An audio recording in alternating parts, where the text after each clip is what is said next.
ከአማራ ክልል እምብርት ከደሃና ቡግና እስከ ላይ ጋይንት ከሊቦ ከምከም በለሳና ፋርጣ ከታሪካዊ መዳረሻ የባህል ባለቤትነት እስከ ትርፍ አምራችነት ታሪክ መናገሻዋ እብናት ወረዳ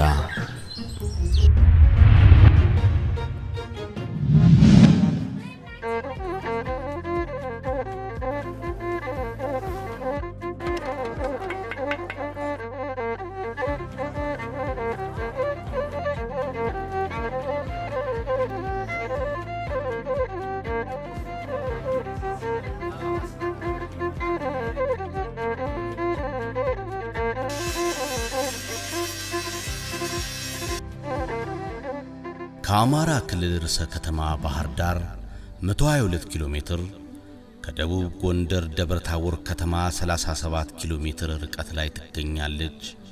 ከቆላ እስከ ደጋ ወይና ደጋ የአየር ንብረት ስብጥር ያላት ተፈጥሮ መለያ የሆነው የጥምር ግብርና አውራ የሆነባት ምድር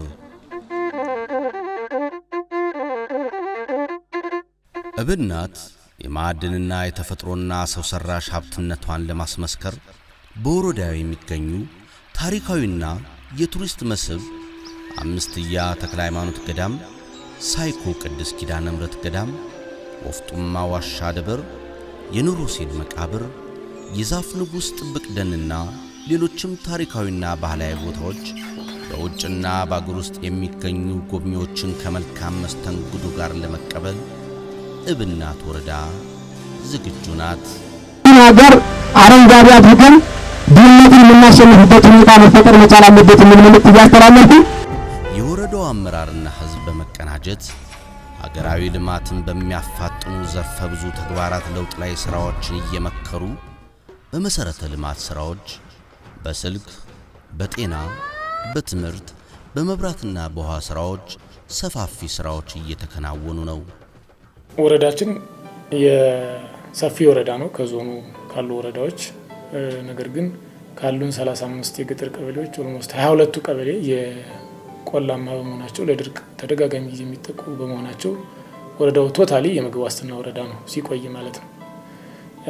አሁን ባለው ነባራዊ ሁኔታ በተለይ ከ2003-4 ዓመተ ምህረት ጀምሮ በወረዳችን የተፈጥሮ ሀብት ልማት በሰፊው በመስራት ከምግብ ዋስትና መታጣት ለመላቀቅ ሰፊ ጥረት እያደረገ ያለ ወረዳ ነው። በተለይ በገጠር አብዛኛው ማህበረሰብ ከምግብ ዋስትና እየተመረቀ ራሱን እየለወጠ ያለበት ሁኔታ ነው ያለ። በተለይ በመስኖ ልማት በምግብ ዋስትና የሚመጣውን በጀት በተራዱ በብርና በጥሬ ገንዘብ ከመስጠት ባለፈ ወደ ልማት በመቀየር አብዛኞቹ ቀበሌዎች ላይ ከምግብ ዋስትና እየተመረቁ ራሳቸውን በምግብ ዋስትና የማረጋገጥ ሂደት ውስጥ የሚገኙበት ሁኔታ ነው ያለ። በተለይ ደግሞ ተራቁተው የነበሩ የተፈጥሮ ሀብት ልማት ስራዎቻችን ወደ ነበሩበት በመመለስ ረገድ ህብረተሰቡ ጥር 1 በጀመረ ሰዓት እንደ ጥምቀት በመቁጠር እስከ 60 ቀን ቀደም ሲል ከ2003-4 ዓመተ ምህረት ጀምሮ 60 ቀን 50 ቀን 40 ቀን እያል በዚህ ዓመት 20 ንጹህ የስራ ቀናትም ጭምር እየሰራን ያለንበት ሁኔታ ነው ያለ። እንግዲህ አጠቃላይ ወረዳው ወደ 536 የሚሆኑ አብይ የተፈጥሮ ሀብት ተፋሰሶች አሉት። ወደ 382 የሚሆኑትን ደርሰናቸዋል። እንግዲህ በተራራ የበዛበት አካባቢ ስለሆነ ቀሪ ስራዎች የሚጠበቁብን ሆኖ በተፈጥሮ ሀብት ልማት አዳጊ የሆኑ ለውጦች እየመጡ ያሉበት ሁኔታ ነው ያለ። በመስኖ ልማትም በርካታ ለውጦች እየመጡ ነው ያለ እና ይህን ተከትሎ ማህበረሰቡ ለልማት ያለው ፍላጎት እያደገ ያለበት ሁኔታ ነው ያለ በገጠር ስንወስድ ማለት ነው።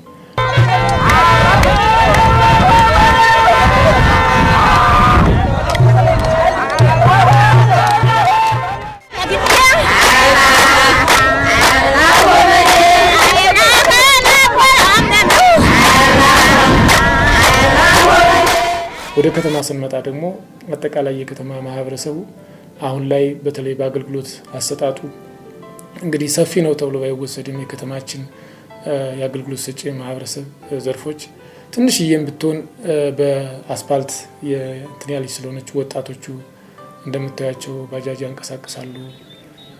በርካታ የአገልግሎት ሰጪ ሆቴሎች አሉ እና ጥሩ አዳጊ ነገሮች እንዳሉ ነው የሚወሰደው። በድምር ውጤት ተወስዶ ሲታይ ማህበረሰቡ አሁን ከተረጂነት ተላቆ ራሱን በማልማት ሂደት ውስጥና ወረዳውን በመቀየር ሂደት ውስጥ የተሻሉ ነገሮች እንዳሉ ነው የምንመለከተው ማለት ነው።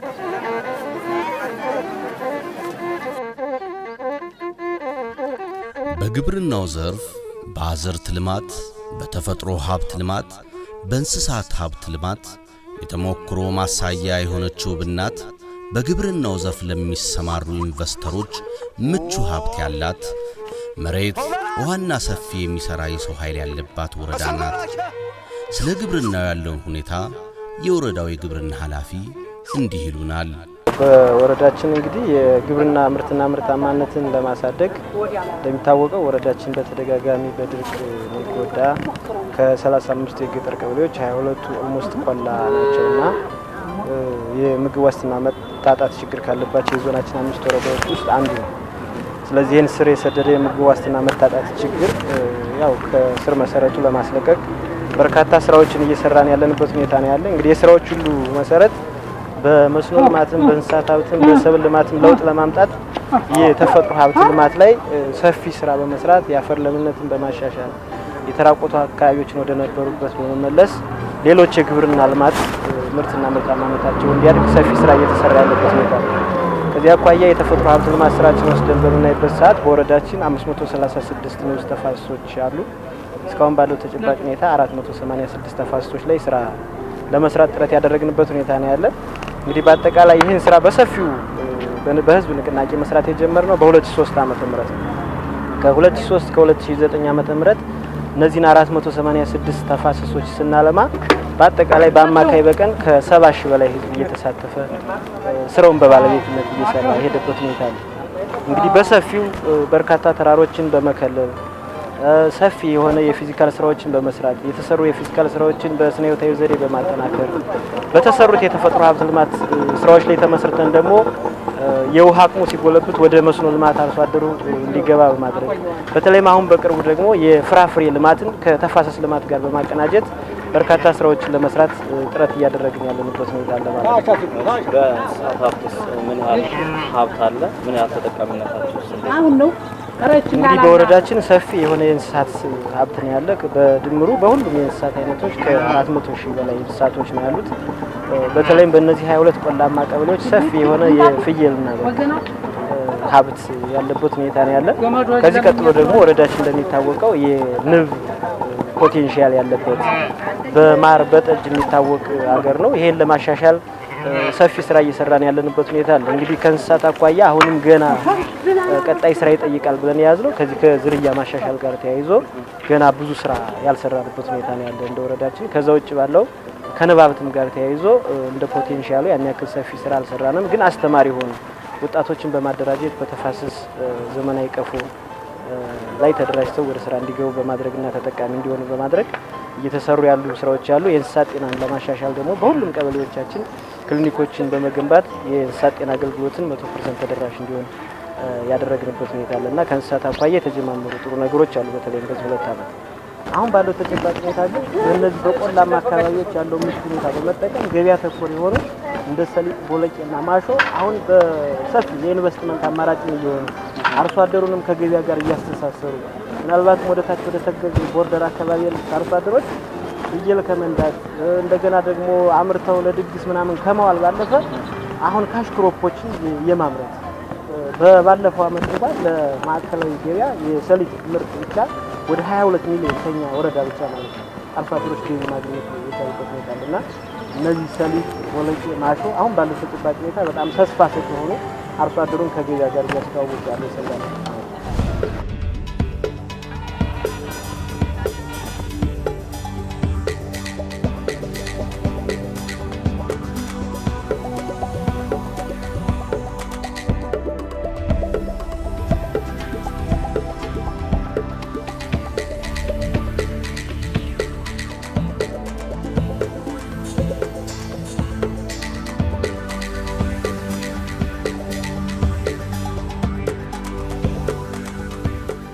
የግብርና ሀብት ስናነሳ በገጠር አርሶ አደሩ በእርሻ የሚተዳደር ስለሆነ የመጀመሪያው የሰብል ልማት ነው የሚመጣው። ከዛ ቀጥሎ በመስኖ ነው የሚተዳደረው። በዋናነት ግን ከመስኖ ቀድሞ የእንስሳት ሀብት ልማት ነው የኛን ወረዳ ሊገልጸው የሚችልና በዚህ ሂደት ውስጥ በሰብል ልማትም በርካታ ለውጦች በተለይ የግብርና ኤክስቴንሽንን በመጠቀም ዘመናዊ አሰራሮችን ለመጠቀም የሚደረገው ነገር ግብዓት፣ ምርጥ ዘር በመስመር መዝራት የሚፈለጉ ከብቅለት እስከ ንቅለት ድረስ ያሉ የግብርና ኤክስቴንሽኖችን በመውሰድ ረገድ አርሶ አደሩ ለውጥ እያመጣ ያለበት ሁኔታ ነው ያለና ከዛ ቀጥሎ ደግሞ በእንስሳት ሀብት ልማት አሁን በርካታ በተለይ ከዝርያ ማሻሻል ጋር ተያይዞ ከእንስሳት ጤና አጠባበቅ ጋር ተያይዞ ያሉትን ከመኖ ማሻሻል ጋር ተያይዞ ያሉትን የተሻሉ ለውጦች ነው እየመጡ ያሉትና በተለይ በእንስሳት ሀብት ዘርፍ ሁሉም ቀበሌዎቻችን ላይ የእንስሳት የጤና ባለሙያዎች አሉ ዶክተሮችን ጨምሮ በመኖ ማሻሻል ረገድም በመድኃኒት አቅርቦትም እንግዲህ ክልሉ በፈቀደልን ወደ 1.5 ሚሊዮን ብር በተዘዋዋሪ ፈንድ የሚባል አለና ለእንስሳት መድኃኒት መግዣ ክልሉ መንግስት ይመድብልናልና ይሄ በጣም ጥሩ ነገር እንዳለ ነው የምንወስደው። በመስኖ ልማትም ቢሆን አዳጊ ያሉ ወንዞችን በባህላዊም ይሁን ገንዘብ በተገኘ ሰዓት ደግሞ የካፒታል በጀቱንም በመንግስት መደበኛ በጀትም ጭምር ያሉ ወንዞችን እያሳደርን ህብረተሰቡ እንዲጠቀምባቸው እና እንዲለወጥ በማድረግ ረገድ የተሻለ ርቀት እየተሄደ ያለበት ሁኔታ ነው ያለ። አሁንም ግን የምግብ ዋስትናን በቤተሰብ ደረጃ ከማረጋገጥ አኳያ እንደ ወረዳ የተሻለ ነን ብሎ መውሰድ ቢቻልም በቤተሰብ ደረጃ ግን የሚራብ የህብረተሰብ ክፍል አለ። አሁንም አመራሩ ባለሙያው የህብረተሰብ ክፍሉ መስራት ያለበት ቀሪ የቤት ስራ እንዳለ ነው መናገር እንፈልገው። የጸረ ድህነት ትግል እንደ ቃል ተናጋሪ እንደ አንድ መስካሪ ሆኖ የሚታገለው የብናት ወረዳ አስተዳደር የወጣቶችን የሥራ ዕድል ፈጠራ በሚያፋጥኑ የወጣት ማህበራት አደረጃጀቶችን በመፍጠር የመንቀሳቀሻ ካፒታል አቅርቦት እስከ ጥቃቅንና አነስተኛ የግዙፍ ኢንዱስትሪ አብዮት አቀጣጣይ የልማት አውታሮች እንዲዘረጉ አመርቂ ስራዎች እየተከናወኑ ነው። በወረዳችን ለ9042 ወጣቶች ስራ ዕድል ለመፍጠር ታቅዶ እስካሁን ድረስ ወደ 5857 ወጣቶች የስራ ዕድል የተፈጠረበት ሁኔታ አለ። ከነዚህ ወጣቶች አኳያ በስልጠና የገቡት ኢንተርፕረነርሺፕ ወደ 2857 ስልጠና ላይ የሚገኙና በቴክኒካል ስልጠና ደግሞ ወደ 900 የሚሆኑ ቴክኒካል ስልጠና የሰለጠኑበት ይገኛል። ከብድር አኳያም የክልሉ መንግስት ባመቻቸው 15.7 ሚሊዮን ብር ወደ 54 ወጣቶች የሚሆኑ ቢዝነስ ፕላን ተሰርቶላቸው ካብቁት ላይ ያሉና ሌሎች ፕሮሰሶችን እያሟሉ ያሉ በብድር የተዘጋጁ ናቸው።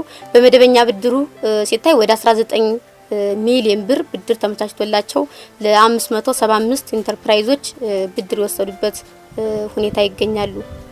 ከመስሪያና መሸጫ ቦታ አኳያ ስናይ ከመስሪያና መሸጫ ቦታ ወደ 35 ክላሶችን የሼድ ግንባታ እያካሄድነ ለነዚህ ኢንተርፕራይዞች ለስራ አጦች የምንሰጥበት ሁኔታ እያመቻቸንና የመስሪያና መሸጫ ቦታ እየተሰራ የምንገኝበት ሁኔታ አለ። እብናት ወረዳ 4 ሁለተኛ ደረጃ ትምህርት ቤትና 2 መሰናዶ ትምህርት ቤት 103 አንደኛ ደረጃ በጥቅሉ 109 ትምህርት ቤቶች አሏት። ከትምህርት ጥራት አንፃር መጀመሪያ ትኩረት ሰጥተን የምንሰራው የተደራሽነት ነው። ከተደራሽነት አንፃር 103 የአንደኛ ደረጃ ትምህርት ቤቶች፣ 6 የሁለተኛ ደረጃ ትምህርት ቤቶች በ37 ቀበሌዎች አሉ። በእነዚህ በአብዛኛው በገጠር ደረጃ ከ1 እስከ 8 ተደራሽነትን በእያንዳንዱ ቀበሌ የደረስንበት ሁኔታ ነው ያለው። በንዑስ ዞን ደረጃ ደግሞ ሃይ ስኩሎች የተሰሩበት ሁኔታ ነው ያለው። እነዚህን ተደራሽ ለማድረግ ደግሞ ሳተላይት ትምህርት ቤቶች አሉ። ከ61 በላይ የሆኑ ሳተላይት ትምህርት ቤቶች ዋናውን ከ1 እስከ 8 ያለውን ይመግባሉ። በስፋት ላላቸው ቀበሌዎች ደግሞ ከ1ኛ እስከ 4ኛ ክፍል ያለውን አብረው እንዲደግፉ እያደረግና ተደራሽነታቸውን በገጠርም በከተማ ጥሩ ደረጃ ነው ያለን የሚል ነገር ነው ያለው። ከቅድመ መደበኛ እስከ ሁለተኛ ደረጃና የመሰናዶ ትምህርት ቤቶችን የያዘው የብናት ወረዳ የቴክኒክና ሙያ ተቋማትን በማቀፍ በሺዎች የሚቆጠሩ ወጣቶችን የሙያ ባለቤትነት ለማረጋገጥ እየሰራ ይገኛል። ስልጠና 2001 ጀምሮ ነው ከዚህ ኮሌጅ የተጀመረው። ግን 70 በ30 የሚሆን የቴክኒክና ሙያ ስትራቴጂ ተጠቅመን ነው እያሰለጠንን የምንገኘው ማለት ነው። በምን ያህል ዘርፎች ስልጠና እየሰጣችሁ ትገኛላችሁ? 10 የስልጠና ዘርፎች አሉ።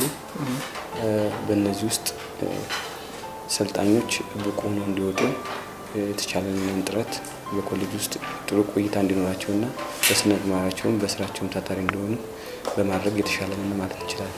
አዳዲስ ቴክኖሎጂዎችን ለተማሪዎች ከማምጣት አንጻር ምን እየሰራችሁ ነው? ቴክኖሎጂ 50% ትምህርትና ስልጠና እንደሚለው ቴክኖሎጂ የማሸጋገር የመቅዳት አሁን ያለንበት የመቅዳት ስለሆነ 100% ኮርጆ በተለይ የኢንተርፕራይዙን ችግርና የአካባቢውን ማህበረሰብ ችግር በሚፈታ መንገድ ጥረት እያደረግን እንገኛለን። የተማሪዎች የብቃት ምዘና ላይ ምን ያህል ሰርታቸዋል?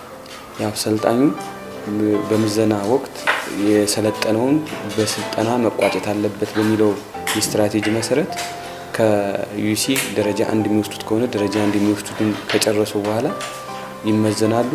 ያልበቃ ከሆነ እንደገና ደግሞ ያንን ዩሲ እንደገና ኢንስቲትዩሽናል አሰስመንት ከወሰዱ በኋላ የተሻለ ስልጠና ወስደው ወደ ምዘና እንዲገቡ ይደረጋል። በዚህም ስኬታማ ነን ማለት እንችላለን። ከህብረተሰቡ ጋር ያላችሁ ቁርኝትስ ምን ይመስል? ከአካባቢው ማህበረሰብ ጋር ያው በአካባቢው ማህበረሰብ አንደኛ እንደ ትልቅም ተሞክሮ መያዝ ካለበት ሌሎች ኮሌጆችም ከኛ መውሰድ ያለባቸውና በተለይ አሁን ያለንበት የሰርቬይንግ እና ድራፍቲንግ ቅድምም ያየነው የጂኤም ሜታል ፋብሪኬሽን ዲፓርትመንት በአንድ ግለሰብ በአንድ ባለሀብት በፕሮፌሰር አዱኛ ወርቁ በአገር ተወላጅነት ሰውን መገንባት ማለት የአካባቢውን ችግር መፍታት ነው በሚል አስተሳሰብ ይሄን ኮሌጅ በ4 ሚሊዮን ብር ለማስገንባትና ለማስረከብ ችለዋል ማለት ነው። የሴቶች ተሳትፎስ ምን ይመስላል በኮሌጃችን? ያው እንደምታየው አሁን አብዛኛው እንግዲህ 1 2 ወንድ 3 ወንድ ካልሆነ በስተቀር አብዛኛው ሰልጣኝ ሴቶች ናቸው። ስለዚህ ብዙን ቁጥር የሚይዘው ሴቶች ናቸው ማለት ይችላል። በጤናው ዘርፍ አንድ የመጀመሪያ ደረጃ ሆስፒታል 43 የጤና ኬላና 10 ጤና ጣቢያዎች ያላት ሲሆን በጤናው ልማት ዘርፍ የውጤት ባለቤትነትን የማህበረሰብ አድርጎ የተቀረጸው ፖሊሲ በተግባር ከተረጋገጠባቸው ወረዳዎች አንዷ የሆነችው የብናት ወረዳ የጤና ፓኬጆችን በመፈጸም አንድም እናት በወሊድ ምክንያት ሕይወቷ እንዳያልፍ የጤና ተቋማትን በማቋቋምና ተገቢውን ክትትልና ድጋፍ በማድረግ ከፍተኛ ተግባር እያከናወነ ይገኛል። በዚህ ጉዳይ የወረዳዋ ጤና ቢሮ ምክትል ኃላፊ ስለ ስራቸው ያብራሩልናል። በወረዳችን እንግዲህ ያለው የጤና ተግባራ እንግዲህ ለ25000 ህዝብ አንድ ጤና ጣቢያ በሚለው 10 ጤና ጣቢያዎች አለን። 100% የጤና ጣቢያዎችን ተደራሽ ያደረግንበት ሁኔታ አለ። ከጤና ኤክስቴንሽን ፕሮግራሙም አንጻር 93 የሚሆኑ የጤና ኤክስቴንሽን ባለሙያዎችን ያሰማራንበት ሁኔታ አለ። ስለዚህ የጤና ኬላ አንጻርም 91% የሚሆነውን የህብረተሰብ ክፍል ተደራሽ ያደረገ የጤና ኬላ ስራ ተሰርቷል ማለት ነው። የኤክስቴንሽን ጤና ፓኬጅ ተግባራስ ምን ይመስላል? የጤና ኤክስቴንሽን ፓኬጅ ፕሮግራሙ እንግዲህ በ93 ጤና ኤክስቴንሽኖችና በ255 ጤና ባለሙያዎች አማካኝነት እየተተገበረ ነው የሚገኘው። እንደኛ ወረዳ ካሁን በፊት 100% ተሰርቷል ተብሎ ሪፖርት የተደረገበት ሁኔታ ነበር። ነገር ግን ወደ ኋላ የተመለሱ ቀበሌዎች ስለነበሩ በአዲስ ጀምረን አሁን ላይ ወደ 53% የሚሆነውን የጤና ኤክስቴንሽን ፓኬጅ ፕሮግራሙን ተግባራዊ ያደረግንበት ሁኔታ ነው ያለው። የእናቶች ጤናን ለማሻሻል እንግዲህ በመንግስት ከፍተኛ ትኩረት ተሰጥቶት እየተሰራ ነው ያለው። ከዚህም አንጻር በእኛ ወረዳ ወስደን 8798 የሚሆኑ እናቶችን በእኛ በተቋም እንዲወልዱ ለማድረግ ሰፊ ስራ እየሰራን ነው ያለ ነው። ከነዚህም ውስጥ እንግዲህ ወደ 4400 አካባቢ የሚሆኑ እናቶች እስካሁን የወለዱበት ሁኔታ ነው ያለ። ወደ 14 ቀበሌዎች የሚሆኑት ደግሞ ከቤት ውስጥ መውለድ ነፃ ያደረግንበት ሁኔታ ነው ያለው። ከቤት ውስጥ መውለድ ነፃ አድርገን በተቋም ብቻ እንዲወልዱ ያደረግንበት ሁኔታ ነው ያለ። ይህንም በሌሎች ቀበሌዎች እያስፋፋን ያለንበት ሁኔታ ነው ያለው። የጤና አገልግሎት ስታንዳርድ ወይም ደረጃዎችን ከመጠበቅ አንጻርስ ምን ያህል ተግባራዊ ሆኗል? እንግዲህ ተደራሽነቱ አረጋግጠናል። አሁን የጥራት ጉዳይ ነው። የጥራቱን ጉዳይ ግን በቀጣይ የምናስተገብረው ነው የሚሆነው። ሙሉ የሆነውን ባለሙያ ከማሟላት አንጻር በሪፎርሙን የጤና ሪፎርም አለ በ10 ቻፕተር እንትን የሚል ስለዚህ እሱን ከመተግበር አንጻር ጎዶሎዎች አሉ። እነሱን ለማሳካት ጥረት እያደረግን ያለበት ሁኔታ ነው። በጤና ጣቢያ ወይም በክልል በወረዳው ላይ የሚገኝ ጥሩ ምሳሌ የሚባል ምን ነገር አለ? በእኛ በወረዳችን እንግዲህ ጥሩ ምሳሌ የሚሆንና ለሌሎችም ተሞክሮ የሚሆነው 14 ቀበሌዎችን ከቤት ውስጥ መውለድ ነፃ ያደረግንባቸው ቀበሌዎች አሉ። ስለዚህ ከዚህ አንጻር ሰፊ ስራ ሰርተናል። ለዚህ ምሳሌ የሚሆኑ ቀበሌዎች አሉ። እነሱን መውሰድ ይቻላል። እብናት ላይ ሰርተው የሚከብሩባት ለማድረግ በታለመው መሰረት አመራሩ የህዝብ አገልጋይነትን መንፈስ በማስፈን ሁሌም ለባለ ጉዳዮቹ የተከፈቱ ቢሮዎች የሲቪል ሰርቪስ ስኬታማነትን ያረጋግጣሉ።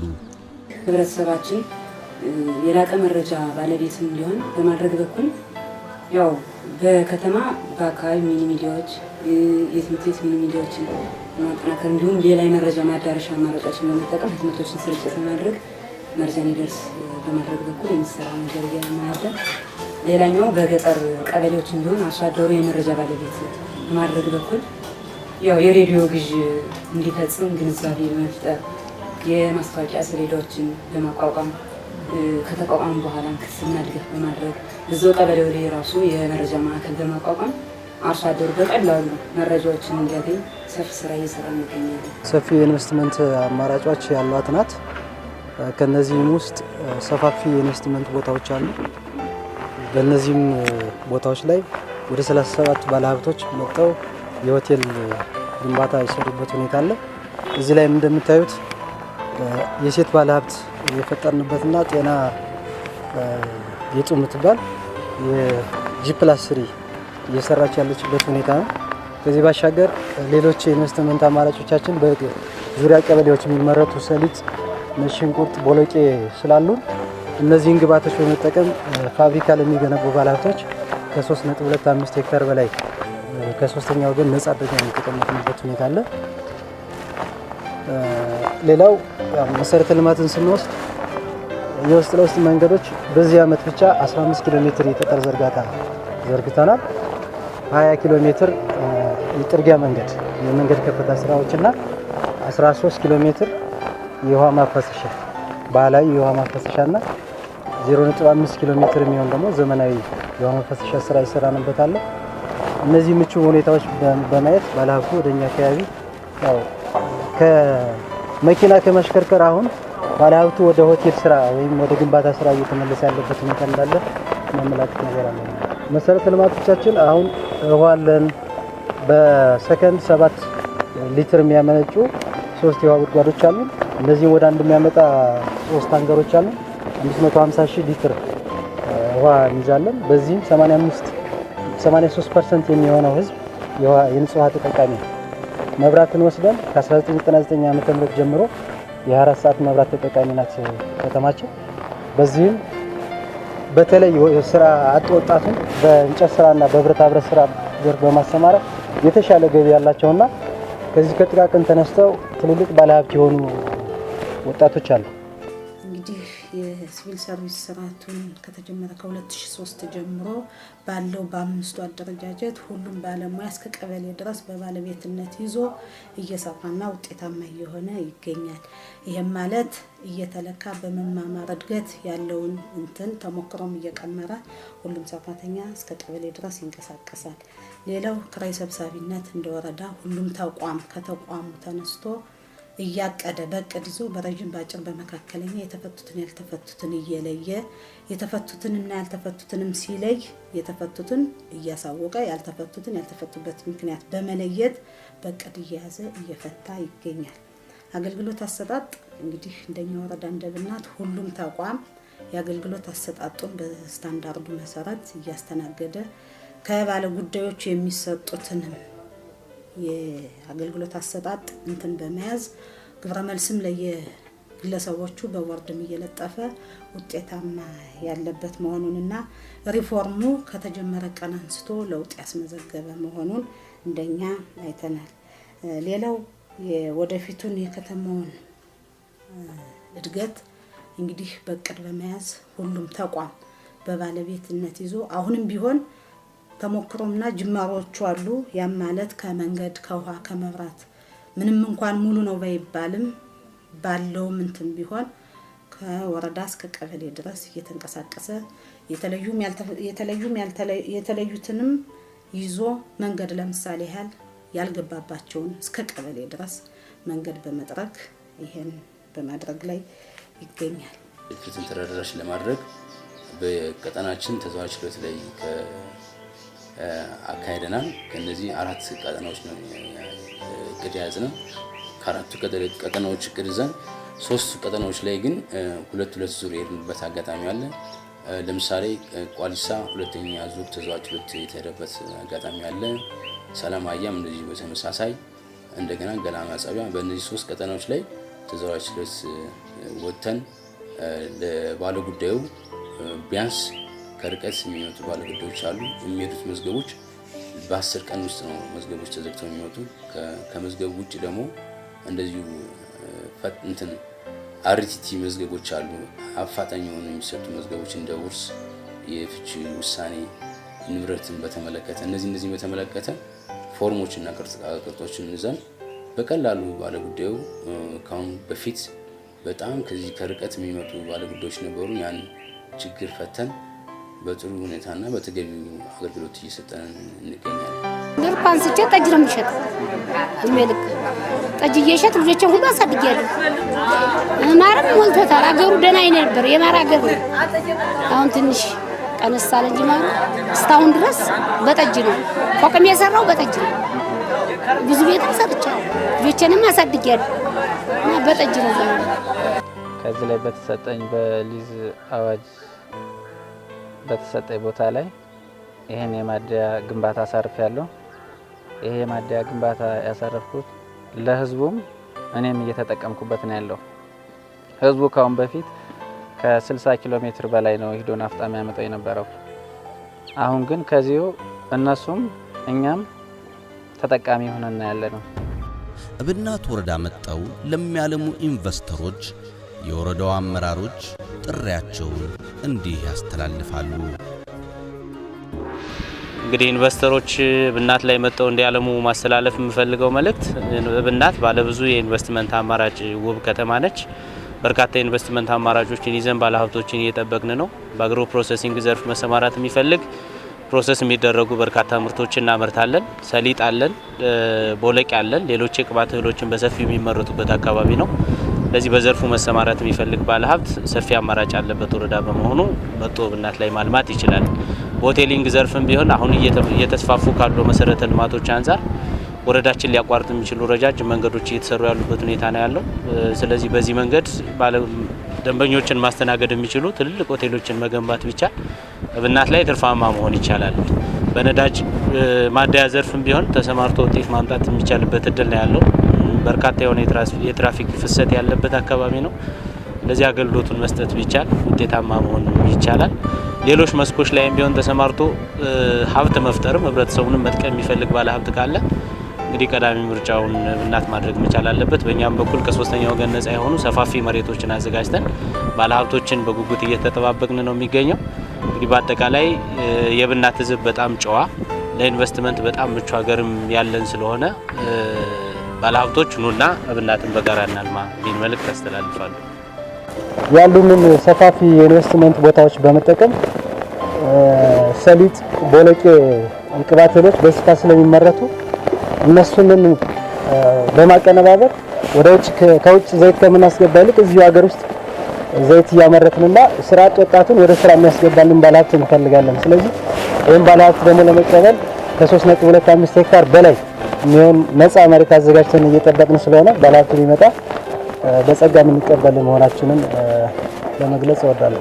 ወረዳችን እብናት ለኢንቨስትመንት ምቹ የሆነችና በተለይም በተፈጥሮ ሀብት ልማት ዘርፍ በጣንና ሙጫ፣ በእንስሳት ሀብት ልማት ዘርፍ ደግሞ በንብ ሀብትና በፍየልና በግ እርባታ እንዲሁም በሰብል ልማት በገበያ ተኮር በሆኑ በሰሊጥ በቦለቄና በማሾ ሰብሎች ለማልማት ቢመጡ ባለሀብቶችን መቀበል የምንችልበት መደገፍ የምንችልበት ሁኔታና በሰፊውም ለውጥ ማምጣት የሚቻልበት እድሉ ስላለ ኑ እብናትን እናልማላለሁ። አመሰግናለሁ። በግብርናው ዘርፍ ቅድም እንዳስቀመጥኩት በተለይ ከዚህ ከሰሊጥ ምርት ጋር በተያያዘ በርካታ ስራ መስራት የሚቻልበት ሁኔታ አለ። በእንስሳት ሀብት ልማት ደግሞ በተለይ ከዚህ ከፍየል በጣም ፍየል የሚረባበት አካባቢ ነውና ይሄ የፍየልን ሀብት ዘመናዊ በሆነ አግባብ መጠቀም የሚቻልበት ሁኔታ ቢኖር በእንስሳት ሀብቱ በተለይ ደግሞ በዳልጋ ከብቶች በማድለብ መሰማራት የሚችል በወተት ላም መሰማራት የሚችልበት ሁኔታም ጭምር ካለ ምቹና አካባቢው ለእንስሳት ተስማሚ የሆነበት ሁኔታ ስላለ በዛ ደረጃ ባለሀብቶች ቢመጡ ራሳቸውንም ወረዳውንም እንደ ሀገርን በመጥቀም ረገድ ሰፊ ድርሻ ይኖራል የሚል ሀሳብ ይኖራል።